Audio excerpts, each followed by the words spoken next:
The night the river turned red, Nora Callahan made a choice that would haunt and define her forever. One act of mercy, one hidden child, and a war already burning would begin to change its course. But in a land ruled by vengeance, can compassion survive? Before we kick off this adventure, don't forget to hit like on the video and let us know in the comments where you're watching from. The night air carried the sharp scent of mesquite and gunpowder. Nora Callahan jolted awake, her heart hammering against her ribs like a trapped bird. The cabin along the Verde River was supposed to be quiet, safe. But the sharp crack of rifles split the darkness, followed by the terrified screams of women and children and the wild panic of horses. She threw off the thin blanket bare feet, hitting the cold wooden floor. Her hands shook as she grabbed the old Henry rifle from beside the door. Memories flooded her the day she lost Jace, the blood on her hands that no amount of river water could wash away. Not again. Please, God. Not again. Nora pushed the door open and stepped into the bleeding dawn. Under a moon stained red by desert dust, she saw it all. A small group of Apache, mostly women and children, had come down to the river for water. Captain Victor Lang's soldiers had them surrounded. Rifles flashed. Screams tore through the night as bodies fell onto the muddy bank. The soldiers shouted orders, their voices cold and mechanical, as if they were clearing brush instead of ending lives. Nora's breath caught in her throat. One little boy, no more than 9, stumbled through the chaos, clutching his bleeding side. His dark eyes were wide with terror. He tripped and fell only yards from her cabin. Without thinking, Nora dropped her rifle and ran. She reached the child just as another shot whistled past her ear. Blood soaked his small shirt. His tiny body trembled violently in her arms. "Shh. I've got you," she whispered, her voice breaking. She half-dragged, half-carried him back toward the cabin, her bare feet slipping in the cold mud. Every second felt like an eternity. She could hear the soldiers yelling behind her. Inside, she didn't hesitate. She pulled open the heavy trapdoor to the root cellar and gently lowered the boy into the darkness. "Stay quiet, little one. Please. Stay quiet." She covered him with an old blanket, closed the door, and scattered some firewood over it, just as heavy boots pounded toward her cabin. Nora stood in the doorway, breathing hard, her nightgown stained with the boy's blood. Her hands would not stop shaking. Then the world went still. A shadow detached itself from the darkness beyond the pines. He moved like smoke, silent, deadly. Long black hair framed a face carved from granite and pain. His eyes burned with a hatred so deep it seemed to swallow the moonlight. Kael Thorn. Even without seeing his face clearly, Nora knew the name that made grown men whisper in fear, the ghost of the Verde. He stopped 10 paces from her bow, drawn an arrow aimed straight at her heart. In his eyes, she saw raw fury and something far more dangerous, recognition. The boy she had hidden was no ordinary child. He was Little Fox, the one the Apache called son of their fallen warriors, the one Kael Thorn had sworn to protect with his life. Nora's throat tightened. She could feel the cold steel of death hovering just inches from her chest. One word from her could end this. One scream could bring the soldiers running. Instead, she slowly raised her empty hands. "I didn't kill him," she said, her voice low and trembling. "I saved him." Kael Thorn's arrow did not waver. The wind whispered through the river cottonwoods, carrying the distant cries of the dying and the smell of fresh blood. In that frozen moment, Nora Callahan realized the terrible truth. In the space of a single night, she had not simply saved a child. She had stepped between two worlds at war and lit a fuse that could burn the entire valley to ash. Or perhaps, just perhaps, she had planted the first fragile seed of something neither side had dared to imagine. This story is about the courage it takes to choose mercy when every voice around you screams for vengeance, and how one small act of humanity can rewrite the fate of many. The soldiers left at first light, carrying their dead and wounded down the river trail. Nora Callahan stood on the porch of her cabin, arms wrapped tightly around herself, watching the dust settle. Her nightgown was still stained with the boy's blood. Every breath felt heavy, as if the weight of what she had done was already pressing down on her chest. She had hidden the child. She had lied with her silence. And now the real danger was only beginning. Captain Victor Lang returned before noon. He rode up with 6 men, his uniform still dusty from the night's work. His eyes were sharp and cold as he dismounted, boots hitting the ground with purpose. Nora felt her stomach twist. She remembered that same look on the faces of men who had come for Jace 2 years ago. Mrs. Callahan Lang said, his voice smooth but edged with suspicion. "We're looking for any hostiles that might have slipped away last night. You seen anything unusual?" Nora kept her face calm, though her heart pounded so hard she feared he could hear it. She wiped her hands on her apron, buying a moment of time. "Nothing but the usual night sounds, Captain. Wind through the cottonwoods. Coyotes calling." Lang studied her for a long moment. His gaze drifted to the blood-stained rags she had deliberately left near the wash basin, a small calculated risk. He stepped closer, boots creaking on the wooden planks. "You live alone out here now, don't you, after your husband passed?" "Brave woman." The words felt like a trap. Before Nora could answer, the cabin door creaked open behind her. Maggie Reed stepped out, 19 years old, with wild red hair and eyes that still carried the fear of losing her own family to raids. She stopped short when she saw the soldiers, her hands tightening on the doorframe. Nora gave her a quick warning glance. Maggie understood. She had learned early that silence could be a shield. Lang tipped his hat slightly to the girl, but his attention stayed on Nora. "If you hear or see anything, Mrs. Callahan, anything at all, you send word to the fort. These savages understand only one language. We aim to speak it clearly." He mounted his horse, gave her one last measuring look, and rode away with his men. The moment they disappeared around the bend, Nora's legs nearly gave out. She turned and went inside, closing the door softly. Maggie was already kneeling by the root cellar, eyes wide. "Nora, there's a boy down there, an Indian boy. He's bleeding." Nora nodded, exhaustion and fear mixing in her veins. "I know. His name is Little Fox. At least that's what I think they called him.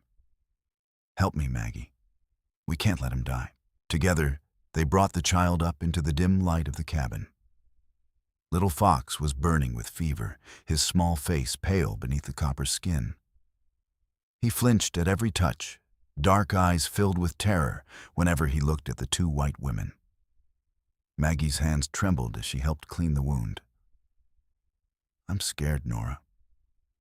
What if they come back? What if they find him here?" Nora didn't answer right away.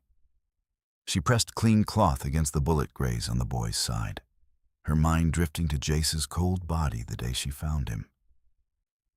She had promised herself she would never again stand by while innocent blood was spilled. "I'm more scared of what I'll become if I do nothing," she whispered. That night the cabin felt smaller than ever.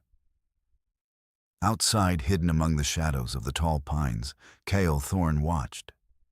He had followed the soldiers' trail all day, his rage simmering like coals beneath ash.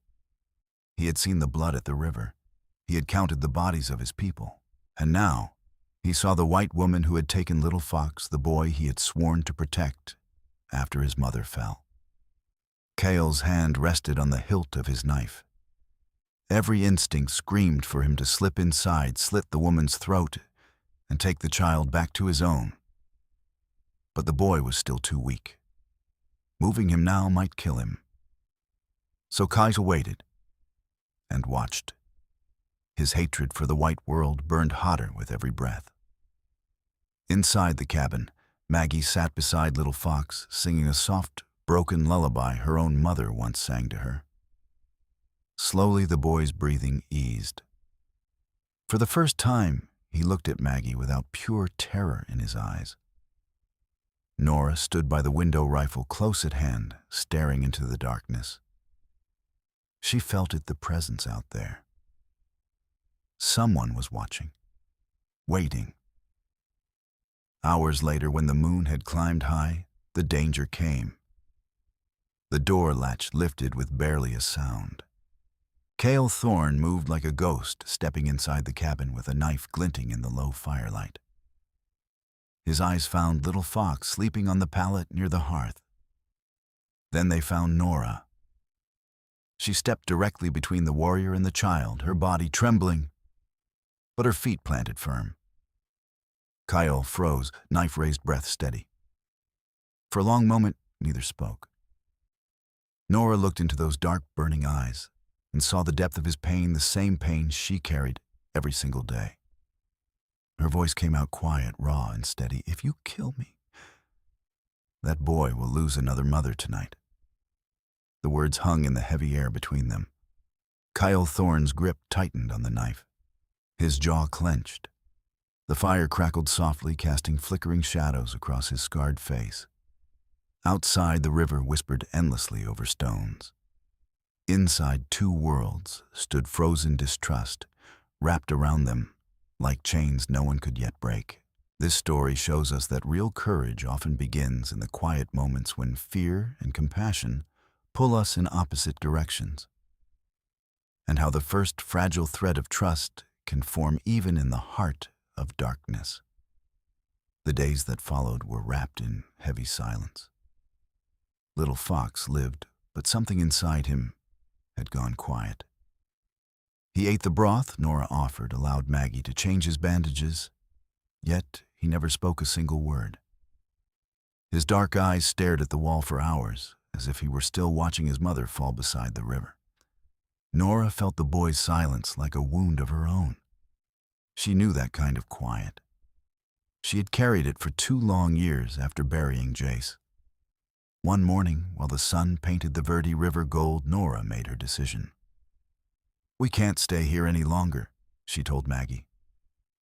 "Captain Lang's men will come back. We need to move." They left before noon, 3 horses, a few supplies, and a small boy who still refused to speak. They rode north along the river, toward an old abandoned settlement called Willow Bend, a cluster of empty cabins half swallowed by tall grass and time. It was far enough from the fort to feel safe, yet close enough to the river for water. The journey was slow and tense. Little Fox rode behind Nora, his small hands clutching her waist. Every snap of a twig made him flinch. Maggie rode beside them, her young face pale with worry, constantly glancing over her shoulder. On the second night, as they made camp in the ruins of an old adobe house, a shadow approached through the darkness. Sergeant Elias Crow emerged from the trees, leading a pack mule loaded with supplies. His face looked older than his years, lined with regret. "I didn't see you," he said quietly, setting down a sack of flour and dried meat. "And I sure as hell didn't bring these." He also handed Nora a small bundle of clean bandages and a bottle of laudanum. "Lang is planning something bigger," Crow warned, his voice low. "He wants to sweep the whole valley. Says it's time to finish what they started at the river." Nora's throat tightened. "Why are you helping us?" Sergeant Crow looked down at the ground for a long moment. "Because I'm tired of washing blood off my hands that don't need to be there." He disappeared back into the night without another word. The next morning, they continued their slow journey. Kael Thorn followed at a distance, moving like a ghost through the mesquite and juniper. He told himself he was only watching for the boy's safety. Yet his eyes kept returning to the white woman who rode with such quiet determination. At midday, they stopped beside a quiet bend in the river. Nora knelt beside little Fox, showing him how to crush certain leaves she had watched him use instinctively days earlier. Like this, she asked gently, grinding the herbs between two stones the way she had seen him do it when he was feverish. The boy watched her hands. For the first time since the river, something shifted in his eyes, a flicker of recognition. He reached out slowly and adjusted her grip, correcting the motion without speaking. Kael Thorn, hidden on the ridge above, felt his chest tighten. He had expected cruelty. He had expected fear and hatred. Instead, he saw a white woman learning the old ways from a child of his people and teaching them back with patience. That afternoon, danger came without warning. Maggie had wandered a short distance to fill the canteens when a low growl rolled through the brush. A large grizzly thin from winter hunger burst from the trees and charged. Maggie screamed. Nora spun around, heart slamming against her ribs, but she was too far away. In that frozen second, a figure dropped from the rocks above like dark lightning. Kael Thorn moved with terrifying speed. He slammed into the bear's side with his shoulder knife flashing in the sunlight. The animal roared in pain and fury, swiping at him, but Kael was faster. He rolled away, drawing the beast's attention long enough for Maggie to scramble back to safety. The grizzly finally turned and lumbered back into the thicket, bleeding and bellowing. Silence fell once more. Maggie sat on the ground, shaking violently. Nora rushed to her, pulling the girl into her arms. But her eyes kept drifting to the Apache warrior, who now stood a few yards away, breathing hard blood trickling from a shallow cut on his arm. Kael Thorn looked at Maggie, then at Nora. Why had he saved her, a white girl, daughter of the same people who had slaughtered his own? The question burned in Nora's mind as their eyes met across the clearing. She wanted to thank him. She wanted to ask 100 things. Instead, she simply nodded once, a small, trembling gesture of gratitude. Kael said nothing. That night, as the three of them sheltered inside one of the crumbling cabins at Willow Bend, Nora lay awake, listening to the river's constant murmur. When morning came, she found it. Lying on the weathered doorstep was a single eagle feather, carefully woven into a small loop of sinew and beads. A necklace. Kael Thorn had left it there in the quiet hours before dawn. Nora picked it up with trembling fingers. The feather was soft, strong, and impossibly white against her palm. She didn't know what it meant. But for the first time since that bloody night at the river, she felt something stir inside her chest, something fragile and terrifying. Hope. This story reminds us that the first crack in the wall of hatred often begins with a single, unexpected act of kindness, and that even the deepest wounds can start to heal when someone dares to see the humanity in their enemy. The peace at Willow Bend did not last. Smoke rose on the horizon 3 days later, thick and black against the afternoon sky. Captain Victor Lang had begun his sweep. From the ridge above the old settlement, Nora watched in horror as flames devoured Apache camps along the river. Women and children fled into the hills while soldiers on horseback drove them like cattle. The wind carried screams and the sharp crack of rifles across the valley. "They're coming this way," Maggie whispered, her voice tight with fear. Nora gathered their few belongings with shaking hands. Little Fox stood silent beside her, his small body trembling as the distant flames reflected in his dark eyes. The boy still had not spoken since that night at the river. They tried to slip away through the cottonwoods, but it was already too late. A patrol of Lang's men spotted them. "Traitor," one soldier shouted. "That woman's helping the hostiles." Gunfire erupted. Nora grabbed Little Fox and Maggie, pulling them behind a fallen log as bullets tore through the leaves above their heads. Her heart hammered so violently she could barely breathe. She had promised herself she would never let another child die in front of her. Not like this. In the chaos, Sergeant Elias Crow broke from the line of soldiers. He rode straight toward them, rifle raised but not aimed at Nora. "Stand down," he bellowed at the other men. "She's no traitor." Captain Victor Lang wheeled his horse around, face twisted with rage. "Crow, what the hell are you doing?" The older sergeant reined in his horse between Nora's group and the soldiers. His hands were steady, but his eyes carried years of regret. "I'm done following orders that turn men into monsters, Captain. I won't spill any more innocent blood." Lang's face darkened. "Shoot him." Two soldiers hesitated, but one raised his rifle. The shot rang out. Sergeant Crow gasped and slumped forward in the saddle blood blooming across his chest. He managed to look at Nora one last time, his lips forming a single silent word: "Run." Before the soldiers could advance, war cries split the air. Kael Thorn burst from the trees, with 6 of his warriors moving like shadows given form. They did not charge wildly. Instead, they circled the soldiers with deadly precision, cutting off every escape route. Guns were drawn on both sides. The air crackled with tension, thick enough to choke on. Kael dismounted slowly, his eyes locked on Captain Lang. He did not raise his weapon to kill. Instead, he walked forward and pulled Little Fox gently from Nora's side. The boy did not resist.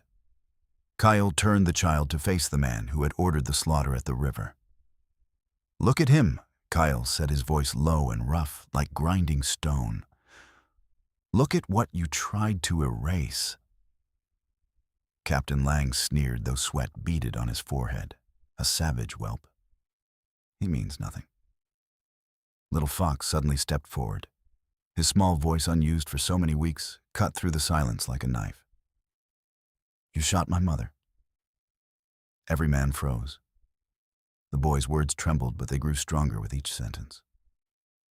"She was carrying water. She told me to hide. You laughed when she fell. I saw your face." Tears streamed down Little Fox's cheeks, but he did not look away from Captain Lang. Some of the younger soldiers lowered their rifles. One man muttered, "Jesus Christ," and stepped back, disgust plain on his face. Nora felt her chest ache with both pain and fierce pride. She stepped between Kael and Captain Lang, raising her hands. The Apache warrior's knife was already half drawn, his body coiled with years of justified rage. Nora looked straight into Kael's burning eyes. "Giet han se chikien mao chai mai mai," she said softly, her voice steady despite the tears in her eyes. "Hai jahan song ja chonkien nongi han ja fa hui." Kael Thorn stared at her for a long, terrible moment. His hand trembled on the hilt of the knife. The memory of burning villages and fallen warriors flashed behind his eyes. Slowly, very slowly, he lowered the blade. Captain Lang was bound and dragged away by his own wavering men. The ones who still believed in his cause were outnumbered and disarmed. The valley fell into an uneasy quiet once more. But the fire on the horizon had changed everything. This story teaches us that true justice is not always delivered by the sword. Sometimes the most powerful weapon is simply letting the truth be spoken by the smallest voice. The trials at the fort lasted less than 2 weeks. Captain Victor Lang stood before the military court, his uniform crisp but his hands bound. Sergeant Elias Crow, pale and bandaged, gave his testimony in a quiet, steady voice that carried the weight of every order he had once obeyed. Nora Callahan spoke next. Her words were simple, yet they cut deeper than any bullet. Little Fox stood beside her, small hand clutching hers, and repeated what he had said that day in the valley. When the verdict came guilty, a heavy silence fell over the courtroom.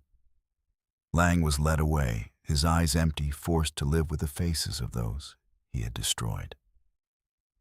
Slowly, the smoke over the Verde Valley began to clear. The river ran red for days with the memory of violence. Then one morning, the water started to run clear again. Kael Thorn rode into Willow Bend under a pale autumn sky. He came alone this time. Nora stood waiting on the porch of the old adobe house, Maggie and Little Fox beside her. The Apache leader dismounted with the same silent grace she remembered, but something in his eyes had changed. The burning hatred had cooled into something quieter, more thoughtful.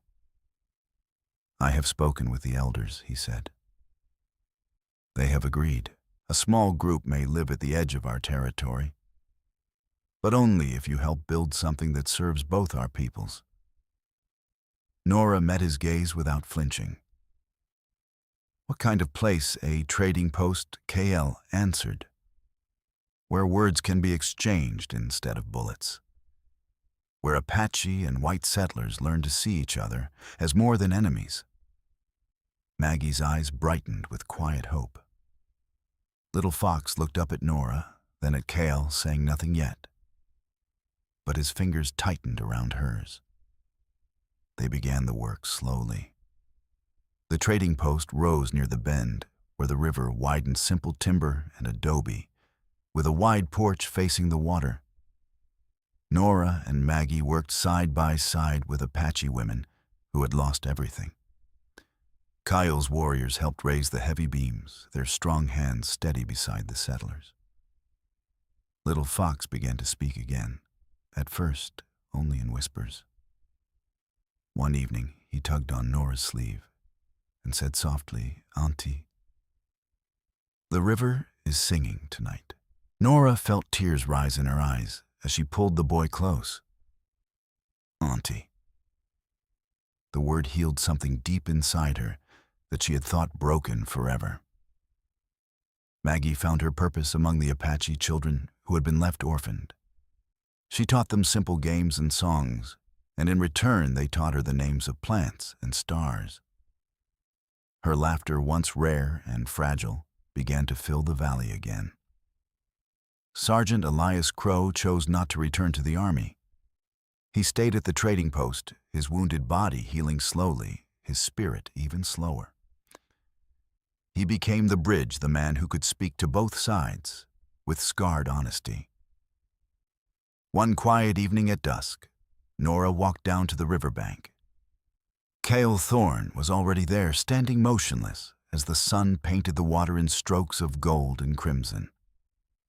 She stopped a few paces away, giving him space. The river flowed gently now, its red silt settling, revealing clear water beneath. Nora stepped closer and placed her hand lightly on his shoulder. The touch was tentative, but it was there. "We cannot erase the past," she said softly, her voice thick with emotion. "But we can choose not to let it define our future." Kael turned his head slightly. His dark eyes searched hers for a long moment. Years of loss and pain still lived there, but so did something new, a fragile light. He did not pull away. Further up the bank, Little Fox and Maggie stood together. The boy held a simple kite they had made from cloth and willow branches. Maggie helped him run a few steps, and then, with a joyful shout that echoed across the water, Little Fox let the kite fly. It rose into the evening sky, dancing on the breeze, higher and higher. For the first time since that terrible night at the river, Little Fox laughed. A bright, clear sound that seemed to wash over the valley like healing rain. Nora felt Kael's shoulder relax beneath her hand. A single tear traced down his cheek, but he made no move to hide it. In that golden moment standing beside the man, once called the ghost of the Verde, Nora understood. The greatest courage was never in holding a weapon. It was in daring to open your heart, and in building bridges across the divides that once seemed impossible to cross. The river ran clear that evening, carrying away the last traces of old blood, while above it, a small kite painted with Apache patterns and settler colors danced freely against the darkening sky. A symbol of hope, a promise of healing, a new beginning for two worlds that had finally chosen to try. This story reminds us that the bravest thing any of us can ever do is to choose trust over fear and love over hatred, even when the wounds still ache. Finally, let me send my deep thanks to you. Thank you for listening. If this story has touched your heart, I invite you to stay with us to discover more true tales of the Wild West. Stories that honor resilience, tenderness, and the spirit that God placed in those who blaze the trail. Subscribe, share, leave your thoughts in the comments, and join us once again to journey across this untamed land. Thank you. Aviso legal/disclaimer. These stories are crafted purely for entertainment and may contain imaginative additions or dramatic interpretations inspired by old frontier eras. We use AI-based resources, voice imagery, and drafting as part of our creative process. But every final detail is carefully reviewed and shaped by human effort to preserve emotional depth and authenticity. We strictly follow YouTube's rules regarding AI-generated content and refrain from deepfakes, altered identities, or misleading representations. All images, sounds, and related materials are lawfully obtained. Please do not reuse, modify, or distribute any portion of this content without written permission. Thank you for valuing creativity, respect, and original work.